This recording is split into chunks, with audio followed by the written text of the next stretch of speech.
IMAX is the only company doing well in the theater industry right now. Like their stock's been up. Their share, premium and large format screens share of box office has doubled in the last 6 or 7 years, right? And so people want more immersion, but they also want interactivity. And virtual reality gives you the ability to create this sense of scale cost effectively with a level of interactivity. What's the right level of activity? We're still trying to figure that out. I don't think people want full agency in storytelling. They don't necessarily want role playing, but there's some expectation that I should have some kind of interactivity. And the ability to do that with a $1,300 headset is amazing. And so the Sphere cost $2 billion for 20,000 people. So it's $100,000 per person. Cosm is about $40,000 per attendee to build, construction cost. And I can do a VR headset in a warehouse for $1,500 per person. And so there's an arbitrage in VR. In truth, away from home. Other connection feels so strange. People changing with every phase, holding tight through space and time. Across dimensions, hearts align. I'm Rick. What? Let's dive in. Welcome back to another episode of the Rick podcast, where we explore the stories of builders who are leveraging spatial computing and artificial intelligence to create companies and to enable programs for large businesses, for consumers. And on the show, we typically take a focus on the business perspective, on sales and marketing. How do we engage with customers? How do we build these companies? And you know what, guys, we've been on a roll lately. We've had a bunch of my favorite creators on for some of these last couple episodes. And this one today is one I've been looking forward to for a really long time. If you guys have been going to any of the XR events, or if you follow a lot of this type of content on LinkedIn, you might have come across this guy before. This is Bob Cooney. Bob Cooney's got a pretty stoic, unique look with this great hair. I think you could probably recognize him from across the hall, know exactly who he is. But the reason I'm so excited is because Bob has taken a focus on go-to-market for VR for longer than pretty much anybody. He literally wrote the book on this stuff, this book called Real Money from Virtual Reality, which is essentially the definitive guide for launching products in location-based VR.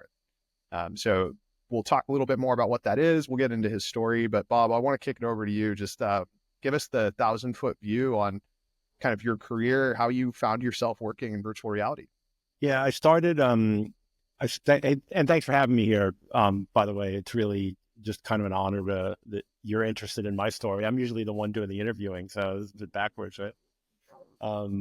I started one of the first laser tag companies, 1989. It was called LaserStorm. And that was my third startup, actually. I was only in my early 20s, mid-20s. And along the journey, my biggest customer brought the very first VR product to market. It was a product called Virtuality from W Industries in the UK. And they got the exclusive rights to the United States, North American market. And they wanted to launch it at the IAAPA show, which is the big attraction show every year in Orlando. And they couldn't get a booth. And so they asked if I'd be willing to host that in the LaserStorm booth, which we did. And I had no idea what I was getting into. Like, the media frenzy was crazy. We had, hundreds and hundreds of media outlets from 35 countries and lines around the block to try it or even just look at it. And because nobody had really seen virtual reality before. Lawnmower Man was probably the closest. If you're old enough, you might remember that movie or check it out on Netflix. And so we wound up building virtual reality and laser tag arcades in malls in America in the mid-90s. And so that was my first taste of virtual reality, and it was really clunky, and it was like, nobody made money with it. It was purely a loss leader, right? It was like really expensive. It was probably in today's dollars, $200,000 per unit. But it was an attractant. And then after LaserStorm, I got recruited to join the startup team of a company called Global VR, which actually took that, made it feasible. And we had a game, we took PC games, ported them into VR. We had a boom-mounted display to deal with the weight. And we sold thousands of those. It was in every arcade in the world, probably, in the late 90s, early 2000s. And since then, I've been kind of on the bleeding edge of technology and location-based entertainment, of the first digital jukebox, a whole bunch of really early stuff. And then when Oculus came out and Facebook bought them, I started getting interested in it again. And I wasn't actually, I actually traveled to this conference in Orlando called IAPA with the intent of writing an article for a magazine called Don't Believe the VR Hype, because I'd been there before and had come and gone and come and gone. And I ran into this little company from Australia called Zero Latency, which had built this warehouse scale virtual reality system in Melbourne, but they had a small version of it on the show floor. And I was there with my friend Brent Bushnell, who's the founder of 2-Bit Circus. If you follow anything around VR, you might have heard of that. And we did it together, and our minds were blown. And so I changed the tone of my article and flew to Australia to see what they were doing, and wound up helping them with their go-to-market to launch the company, because I told them, I said, look, I've made all the mistakes you're about to make in the next 3 years several times. And since then, it's just been a wild ride surfing the VR wave, mostly in location-based entertainment, but occasionally I get involved in something that's, not LBE. The Zero Latency has done a pretty good job with this. I actually tried it for the first time earlier this year, and it was with a bunch of VR people, because we were just coming off of Industrial Immersive in Houston, and it was right across the street. So we just walked over and we're like, let's go shoot up some zombies for a little bit and like see what this experience is like. And it was really funny for us, because like we're all so used to walking people through how to use headsets and controllers, and so getting the intro from these guys as we all put on our HTC vibes. So it's like, oh, okay, man, you don't know who you're talking to. We got this. But there are these like 2 generations of VR that are so distinctly different, right? Like even the first Oculus headsets were still wired in to gaming PCs, but I feel like there's this pivot where Oculus kind of pulled us into a new generation of devices that eventually turned into these standalone kind of mobile headsets. And that's what most people think of, I think, when they think of VR today, is they think of something like a Quest 3, for example, or an HTC, where it's just a standalone mobile VR device. But when you were talking about the laser tag stuff, when you were first starting this, that wasn't a thing yet.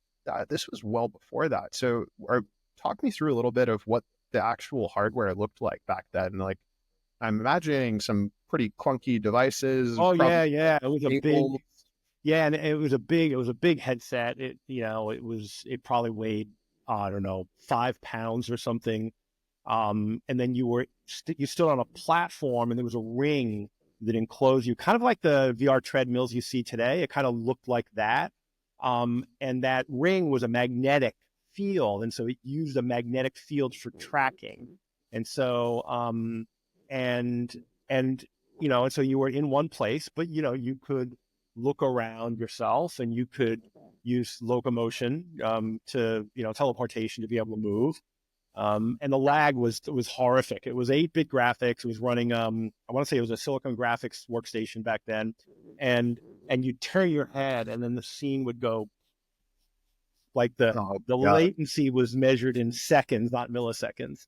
But still, it was amazing, and it still gave people their first sense of what it's like to be inside of a computer. Yeah. So the other thing that stood out as you were describing the early days of how you got into this and kind of discovered Zero Latency, it seemed like you were a little disillusioned by it.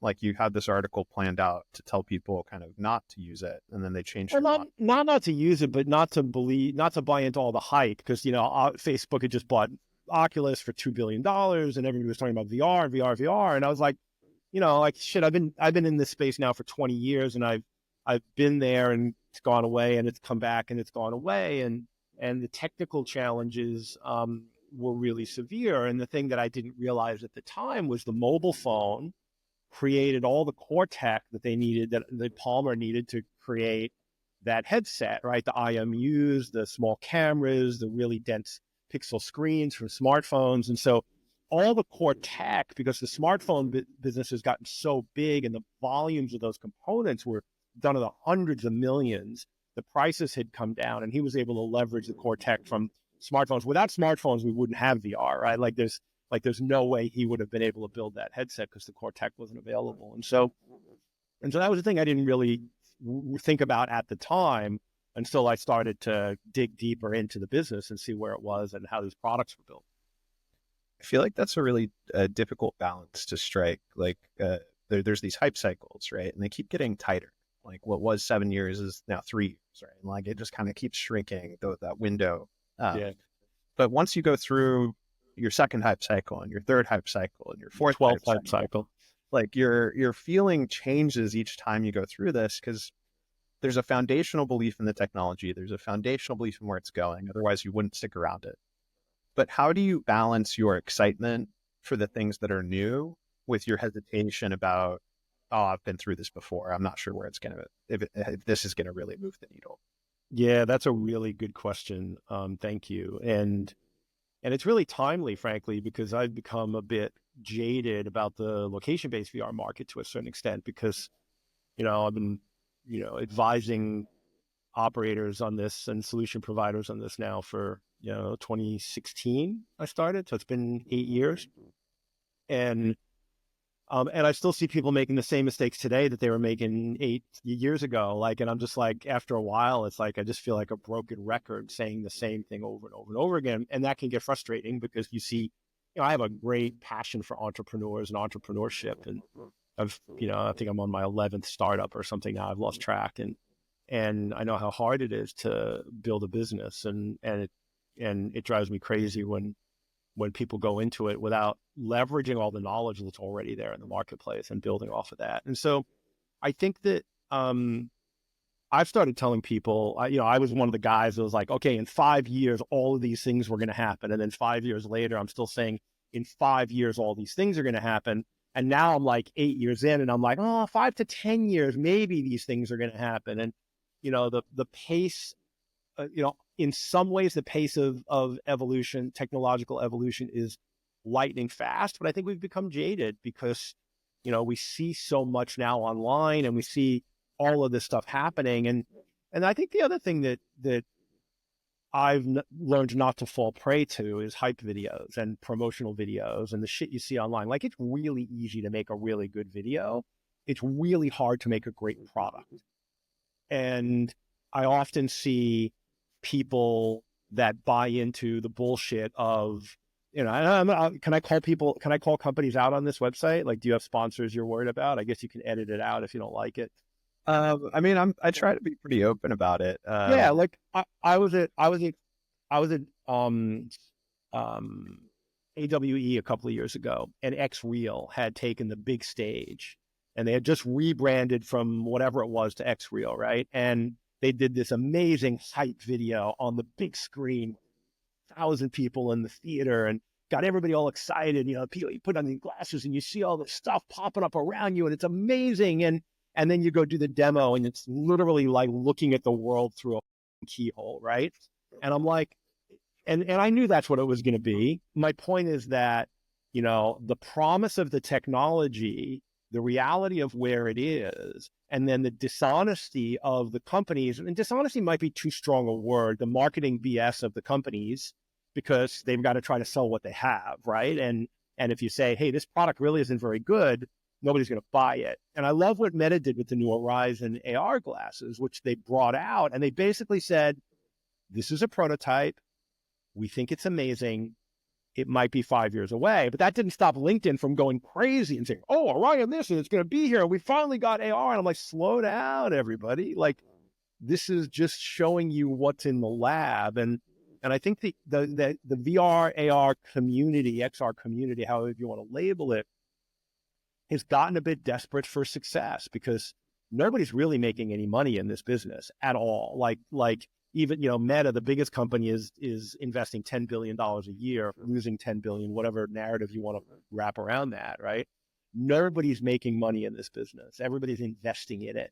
And I think at a certain point, it triggers something between delusion and desperation to want this stuff to really start working. And I think that's, and you just gotta stay grounded in some kind of reality so you don't fall prey to that. Yeah, I think there's a few things you said there that I really appreciate. One is it's really easy to make a good video, and it's really hard to make a good product. Like that line right there is really true. And I hear you on some of the calling out specific companies. Like I recently called out Sightful for this, right? Because I actually think XReal's newer iterations have gotten pretty good at this one specific use case. So just And a that's the other thing is show the use case. Don't show it as a consumer product in the video, because you're getting people, you're setting yourself up for failure. You're setting the industry up for failure. And what you're doing is you're playing into the trope of the hype cycle. Yeah. Without the hype, there's no cycle. And the hype is because people are selling their products in ways that don't actually make sense the way they market and positioning. So it's our own fault for that happening.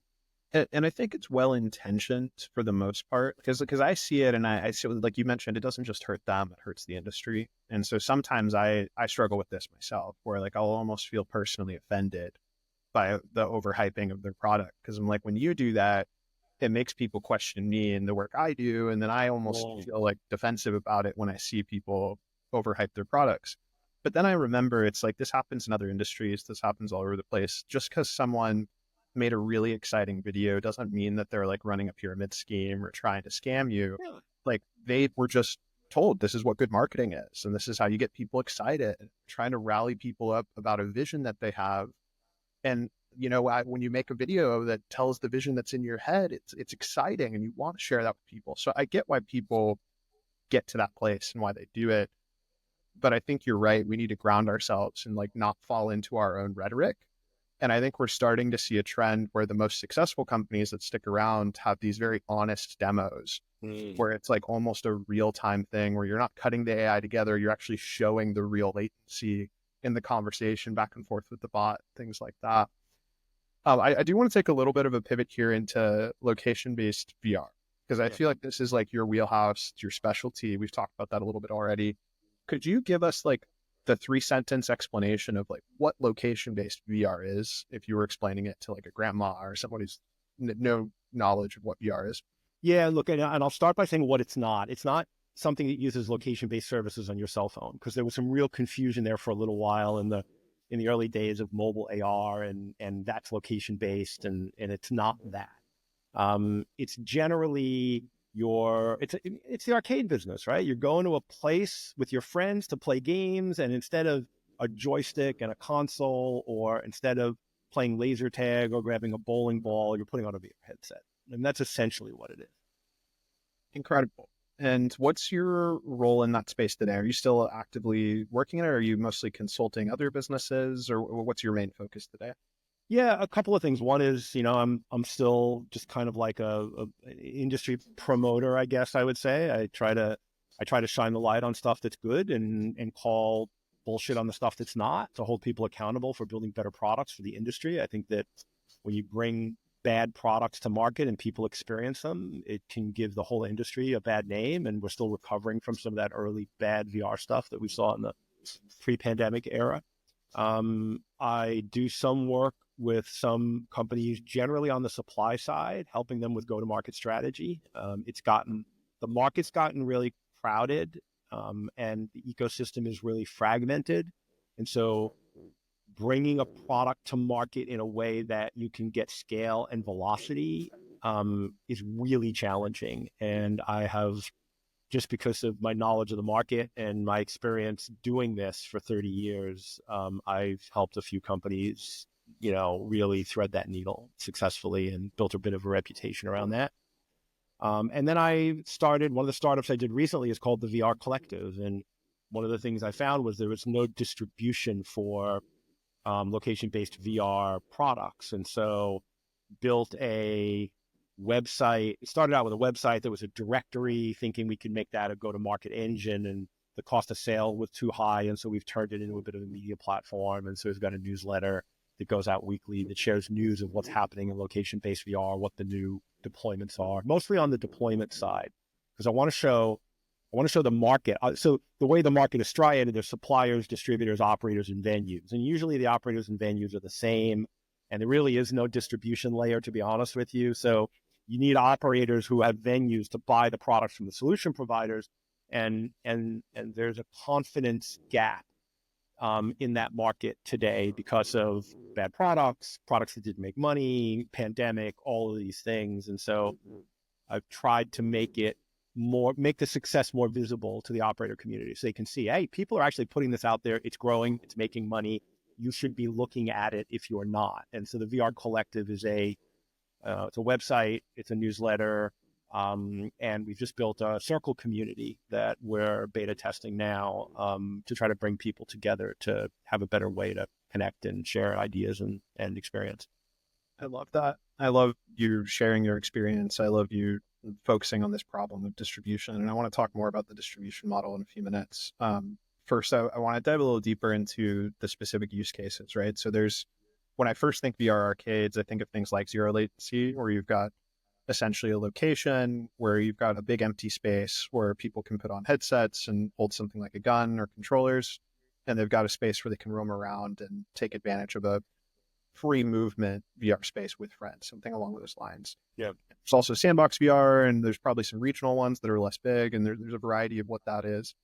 And then I also picture this like higher production version of that. I don't even know if this fully exists, to be honest, but like a Disneyland equivalent, right? Like you have arcades and laser tag, but then you also have Disneyland and Universal Studios. So I imagine there's a VR equivalent of that. And I've seen some things of like water parks using like phone, like almost like Google Cardboard-esque VR in a water slide. So outside of the zero latency and sandbox VR, are there examples of those more premium experiences that you've seen?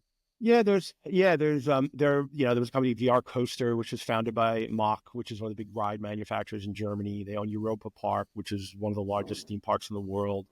They started putting roller coaster headsets on roller coasters for a while, which turned out not to be the best idea.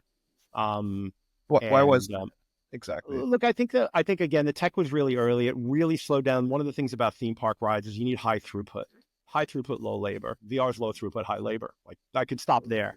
And so they really slowed down the throughput on the coasters.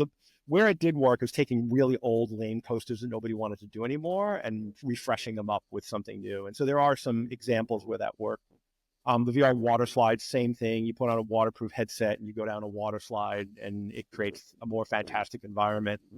I think that, but you talk about like what's the Disneyland version of this, and I'd mentioned Brent Bushnell from Two Bit Circus, and when we did the zero latency together, and we did a podcast. He was on my Being Virtual show recently, and we talked about the concept of the downloadable theme park, right? And I do think that we are on the cusp of being able to do that. The technology is there to pull it off, but somebody's got to build the system, right? The operating system to move from an attraction made by one company to an attraction made by another company, and the virtual agent that's going to walk you through it, and the billing system, and all of the things that have to go to make that a reality.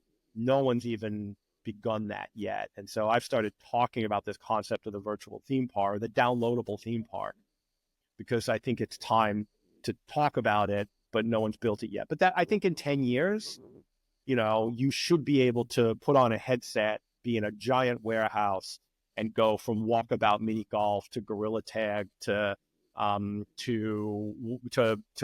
esports to zero latency or whatever, and just ride the rides, play the games, and just keep the headset on the whole time. And the advent of mixed reality to do video pass through, to move you from space to space makes that a bit easier. So I do think that's coming, but no, we're not there yet. Yeah, it's interesting. Like I could totally picture, especially with mixed reality and lighter weight headsets, like a day in which you like walk around to different stations that are physical spaces geared towards certain virtual or augmented experiences.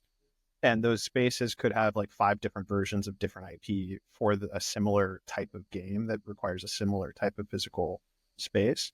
Because the key here, right, is like if I put this headset on right now, right, like in my living room, I essentially have an endless theme park in my living room, right? Yeah. Like I have all of these immersive experiences I can jump right into. It's part of the value of it, is that you can access it right from your house or from anywhere.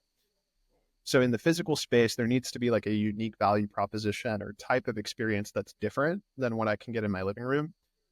And personally, like I think the zero latency one's clear, right? It's like a big open space where I can walk around and I don't have to teleport. I don't have to get nauseous from free movement, things like that.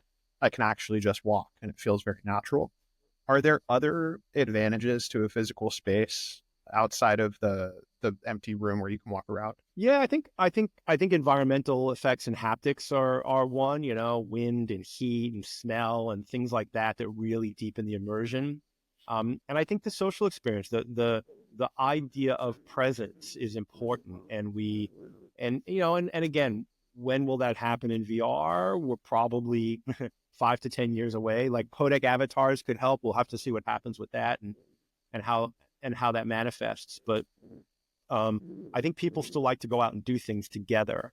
And look, the paradox of this whole thing is, I was in the arcade business in the 80s or in the 90s, when it was really the 90s was the beginning of the end of the video arcade, because console gaming got so good and so cheap. And we're already with VR gaming that's good and cheap. And so, is the location-based arcade business, VR arcade business, going to be sustainable? And I think it's a valid question that I think people should ask. I think the key opportunity is there's just not that many headsets out there still, and even the ones that aren't getting used very much. That we are seeing the beginnings of the trends of that changing with games like Gorilla Tag and these social games that are coming out. But I think for now, without a lot of headsets out there, there's an opportunity to take advantage of it. And the beautiful part of it is the headsets are cheap compared to traditional amusement equipment. Like there's a game that's really popular right now called Godzilla Kaiju Wars VR, and it's on a motion base, and two people sit, and it's got a haptic gun, and you put on a VR headset.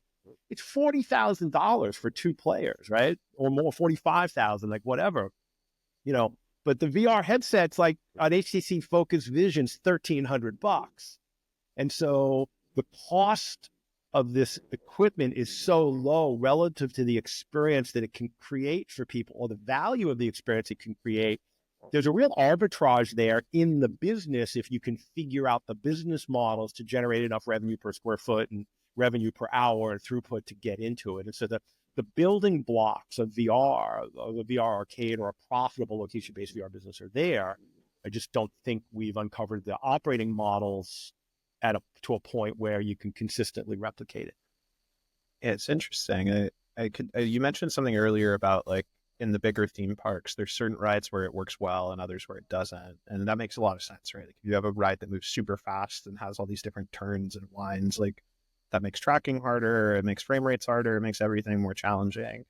But if you have like a ride like the Pirates of the Caribbean ride in Disneyland, or this is a Small World, right, where you're just kind of passively moving through it a little bit slower, or like some of those like shoot up games like the Buzz Lightyear or whatever, like there's examples of this where it could work really well. And I wonder if you have a successful enough business that doesn't rely on VR, but it's more of like a piece of the attraction, then you could almost afford to go a step higher and get something like a Varjo or like a really high production headset and get the best fidelity possible for people. Yeah, look, I think there's been a bit of a debate about fidelity and PCVR versus standalone, which you referenced earlier, and where's the value there. And I've always said the graphics don't matter. I think Roblox is a great example of a game that's done really well. Fortnite, not Fortnite, Quest, what is it called? The one that Microsoft, Minecraft.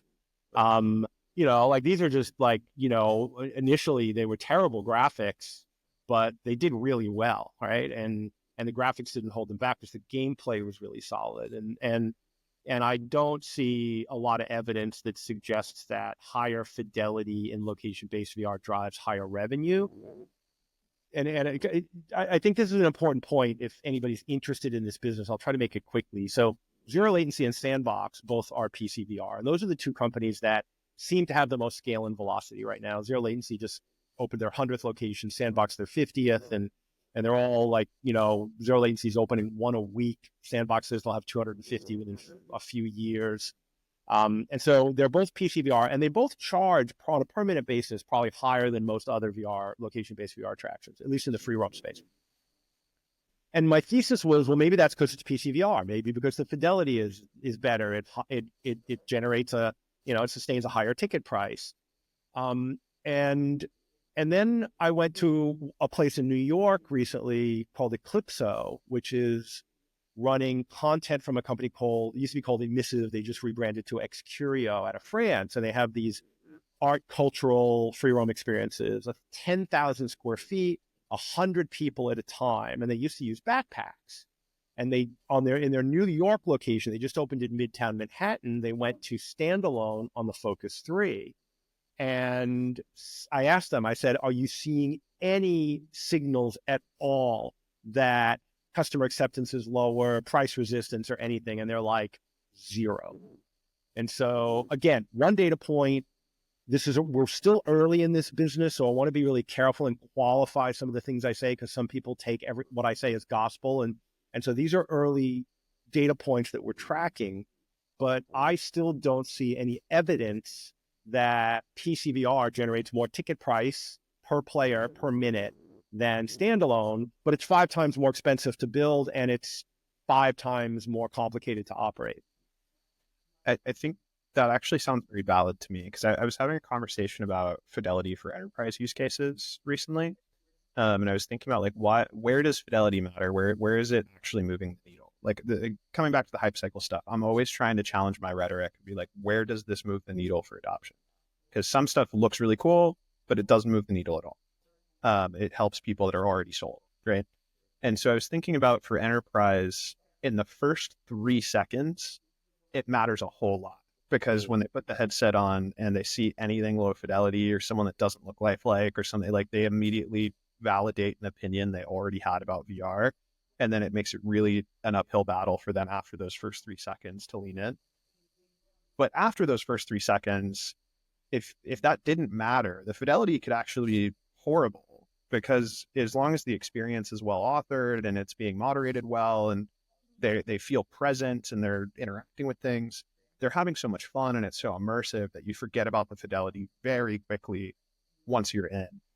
But I think that use case is different, because I think location-based VR, you're already going to a physical space, you're with a group of friends, you're buying a ticket. By the time you get in the headset, you're already so sold on doing the experience and you're already kind of having fun that you probably don't have that 3-second barrier anymore. And this is all anecdotal, right? It's just kind of a thought, but as you explain that, it really does make sense to me. Yeah.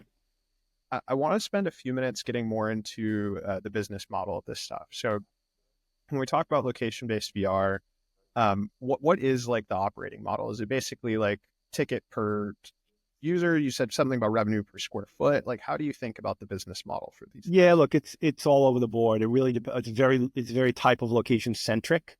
In a theme park, it might be something that you do as an add-on. So when you do the water slide, you might pay an extra $5 to do the VR water slide, after you've bought admission. So there's a thing called gated admission in amusement industry, which is you pay to get in and then most stuff is free and you get charged for premium things like food or beverage or fast pass or whatever, right?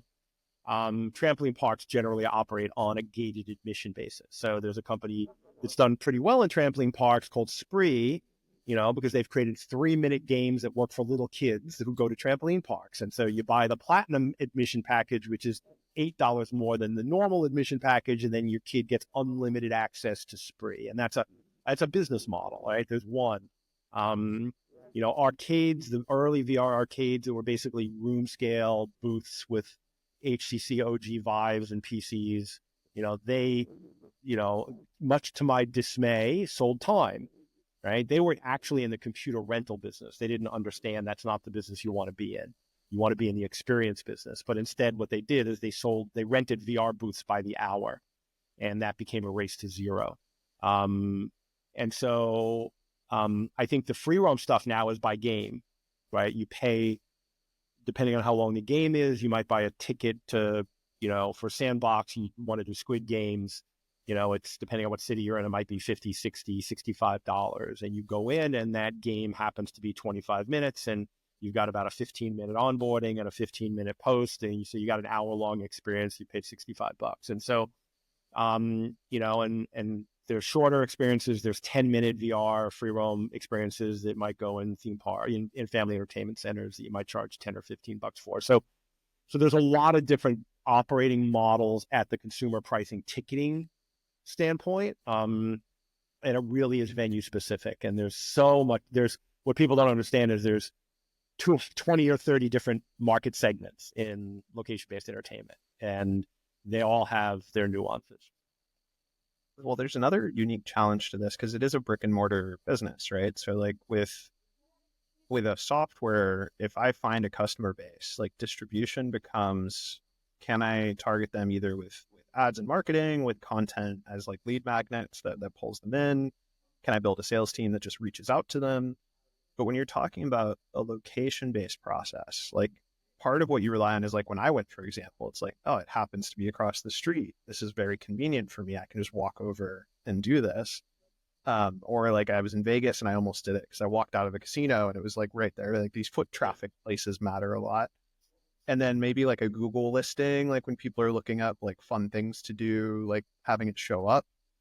But other than that, I mean, like what goes into trying to attract and get customers in the door? Yeah, so there's two issues here. Again, is it a destination like Sandbox and a lot of the zero latencies are, or is it is it part of a multi attraction facility like a Dave and Buster's or a Main Event or something like that, right? And so again, so there's no one size fits all. The challenge, if it's a multi attraction facility, basically what you're trying to do is convert the people that are already there because they wanted to go to Dave and Buster's or Main Event. And you want to try to, as the VR provider or VR attraction, you want to try to capture as much share of wallet as you can for that. The challenge is that Dave and Buster's wants people to have a good time and have good value for money. So they tend to undercharge for their VR experiences. And I've had a lot of debate with them over the years about this. And I understand why they do it, but it diminishes the perceived value of virtual reality when you go to a Dave and Buster's and you pay $6 for a 15-minute VR simulator that should be $25, because they want people to spend 2 hours there and get good value for money, and so so that's the multi-attraction side of it. And then on the destination side, it's really, as a destination VR attraction, it's really challenging because selling VR is one of the hardest marketing challenges that exist on the planet today. It's like selling TV on the radio, right? Back before you'd seen television, how would you describe it to somebody listening to a radio show? And as you know, you've done VR, until you've done it, you don't get it. And when you've done it, you go like, oh shit, this is amazing. And then you get out of it and you forget it. And you go in it again. You're like, oh, that's right. This was amazing. And so selling VR to people is a challenge, and doing it online is a challenge. And I don't think anybody's really perfected it yet, to be honest with you. Is zero latency, so that seems to be the one that you're the closest to with your background there. So I'll just use them as a specific example. Are they fully privately owned, where they own and operate all their locations and all of their employees full time, or do they franchise it to local? No,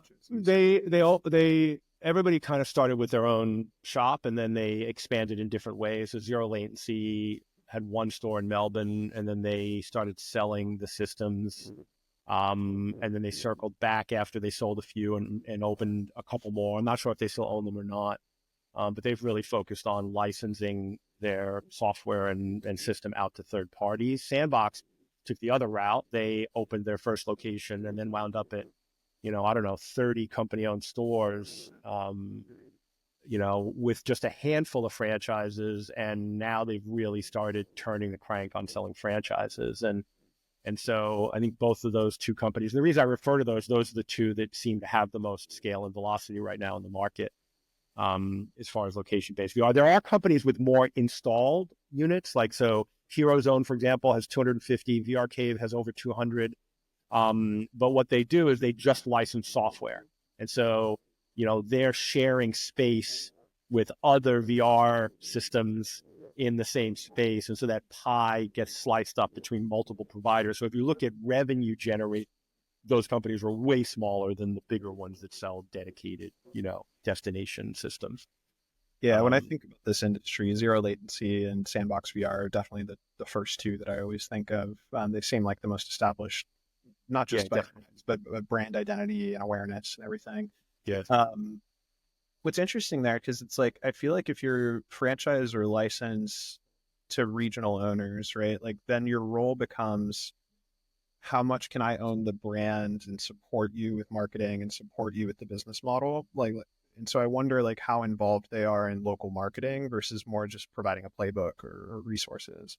Yeah, look, I think that, again, when you're a franchise, you have more control. And so Sandbox has a lot more control over the brand experience and the consumer experience. Zero Latency is a license. They have very little control. over how people utilize the brand and stuff like that. Because if they actually exercise control, it would make them a franchise. So there's a delicate challenge that you have to navigate as a business owner there. I will say that most of these experiences are bought online through the ticketing engine that both companies run. And so, and I think SEO is a thing that you can do to try to get out there, but I'm not sure. I think most of the franchisees or the licensees are responsible for their own marketing. And that's been one of the challenges, and frankly, something I advise Zero Latency to do very early on, is they'd found an agency that did really good work for their corporate stores. And I said, just hire them, charge more per ticket from your venues, and take control of the marketing for all of your licensed venues, which might have made them a franchise, and that might have been horrible legal advice. But as a business, that's the biggest challenge, is customer acquisition. And I think one of the things Sandbox has done to make that easier is they give people this viral video at the end that's really well produced. They've invested a lot in making that work. And the virality of that has created a lot of free marketing for them over the years. And I think that was a smart investment on their part. And to clarify, when you say the viral video, you mean like the recap of the experience, right? Yeah, So like customers get to remember it, share it on socials, send it to their friends. It's really hard to do well. Part of the reason they can do it is you're in a small enclosed space, so that you have grayed out. They used to be green screen, but now they use a neutral gray wall that you can remove the background from.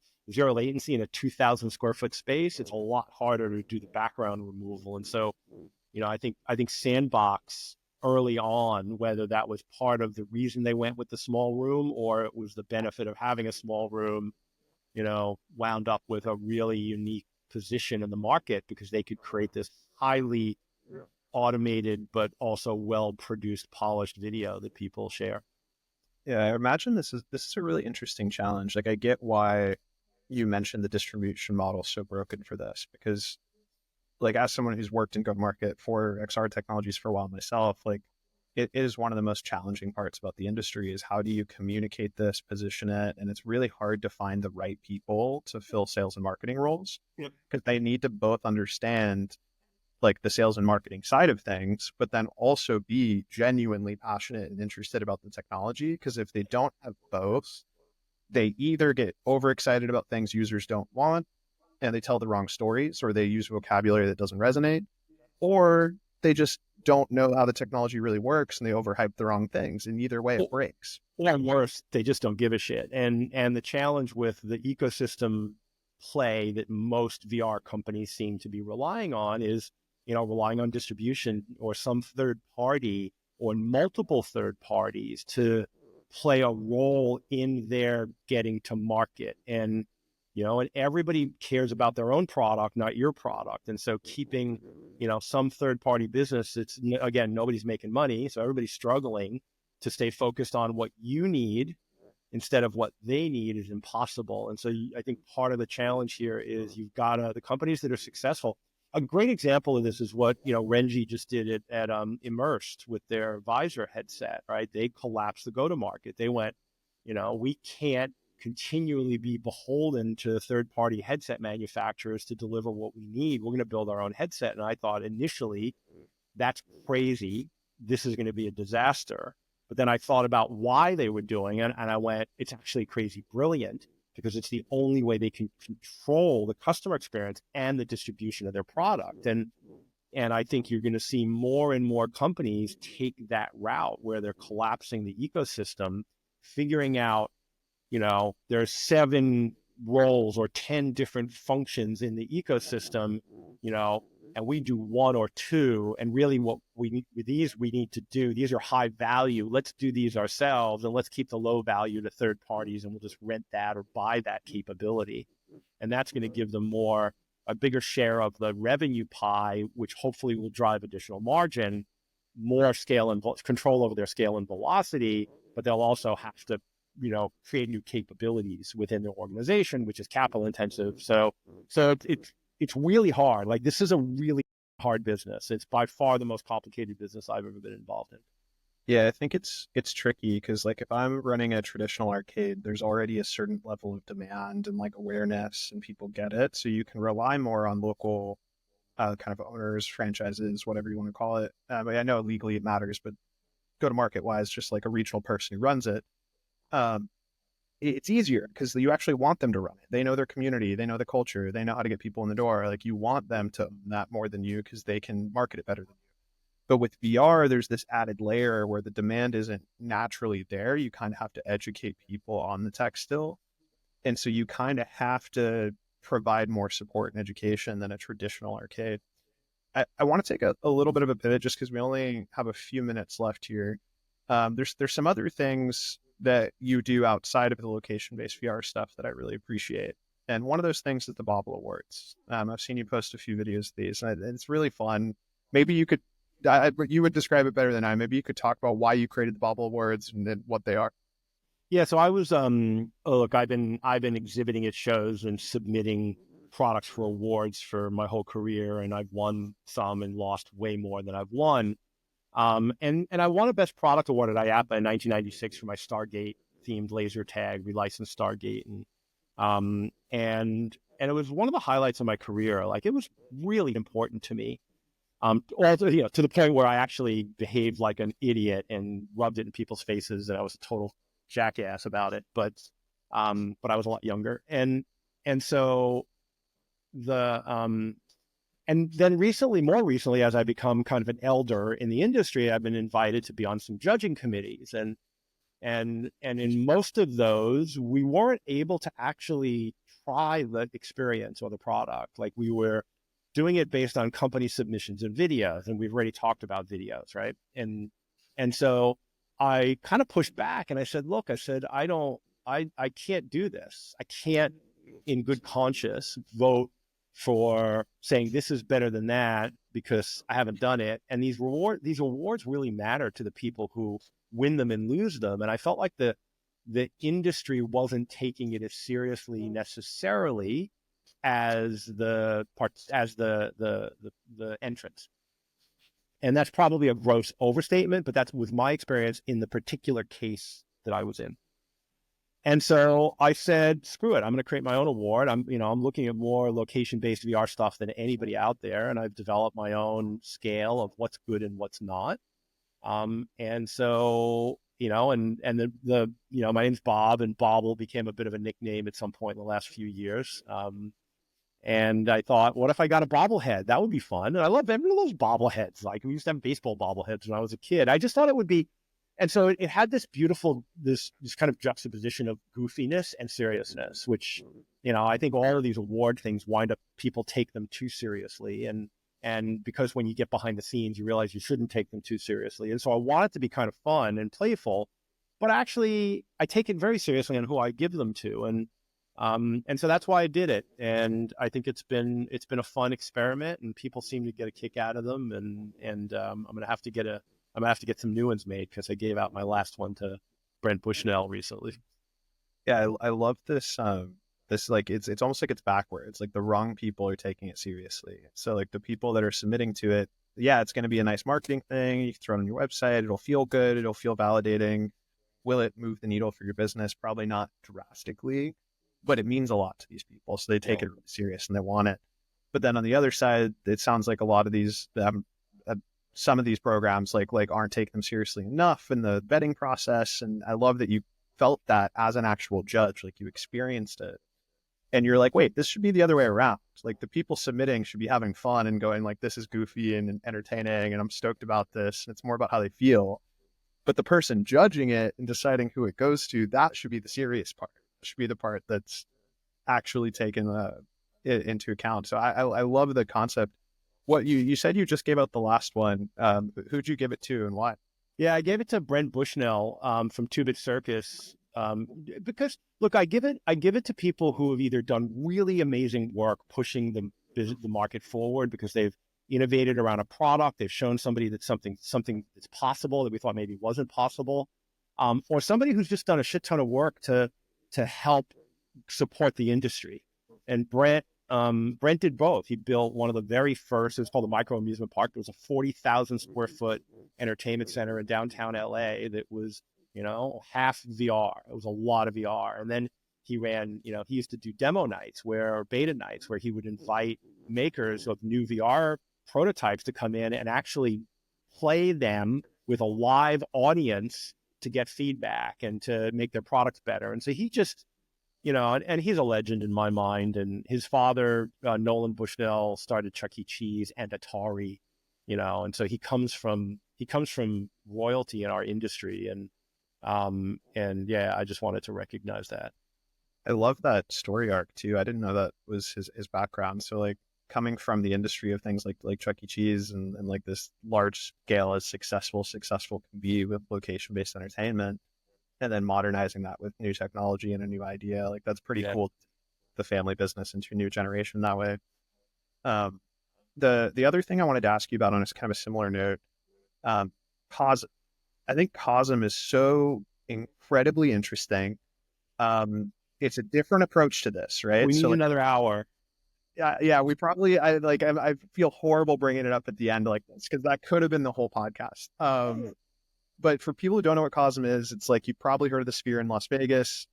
It's essentially a mini sphere that you could scale to more cities. So like, it's not VR headsets. It's a massive arced screen that kind of creates a shared immersive experience. So you could stream a game or a UFC fight or any sort of event, and it feels like it's a live event with a lot of people everywhere and like a luxury bar and outdoor area and all this stuff. I think it's incredible. They bought the company that made all the planetariums to create this and make it really good. But maybe you could give me your 2 to 3 minute take on that business model, and if you think it's going to be successful.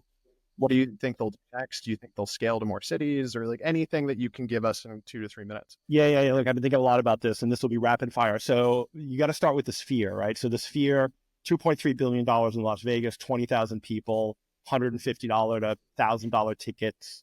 Last month in August, there was news that they were negotiating with Warner to license The Wizard of Oz to make it an immersive experience because they make more money on kind of these pre-recorded custom experiences they do live music. Profitable. Then you have Cosm, which is now the mini sphere, right? So instead of 20,000 people, it's 2,000 people. Instead of 2.3 billion, it costs 80 million to build. They just raised $250 million at a $1 billion valuation a couple of months ago. And it's the combination of 4 companies, one of which is Evans and Sutherland, which is a very early computer graphics company, been around 70 years. And you're right, they were doing dome theaters and like in museums and planetariums and stuff like that. And they're doing mostly sports. So they just signed the NFL last week to do live NFL games this year. And so they have Premiership, basketball, et cetera, et cetera. And so it's kind of like this live sports viewing experience. But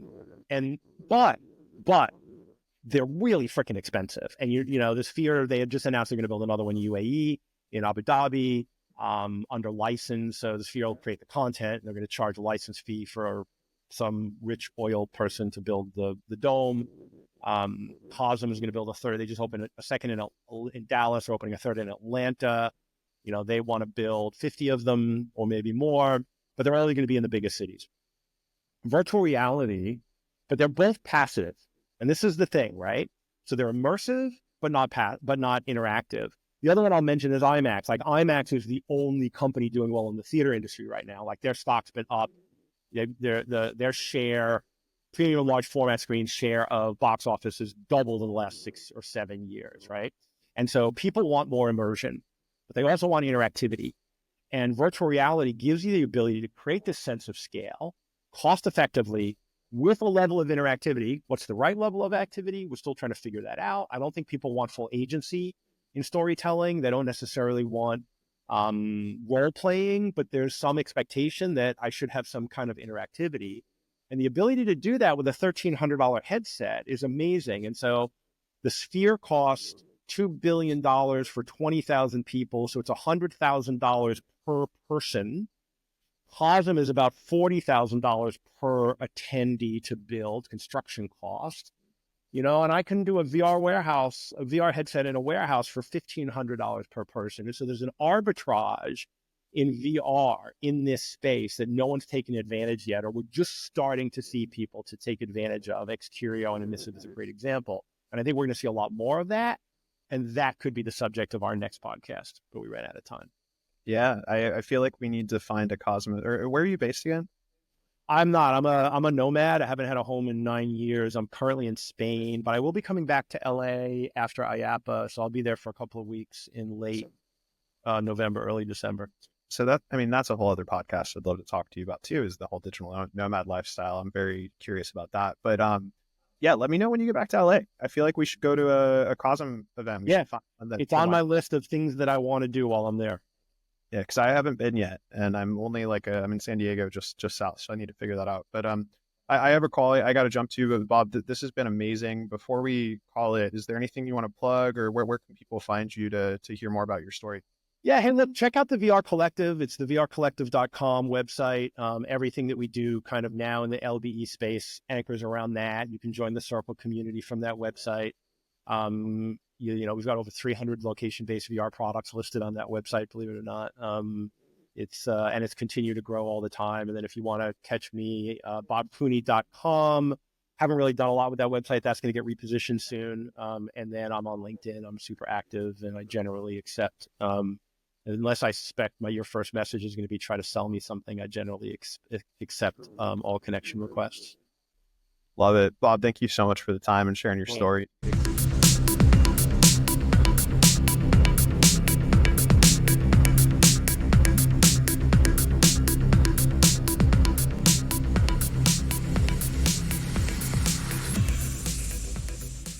I met a Rick.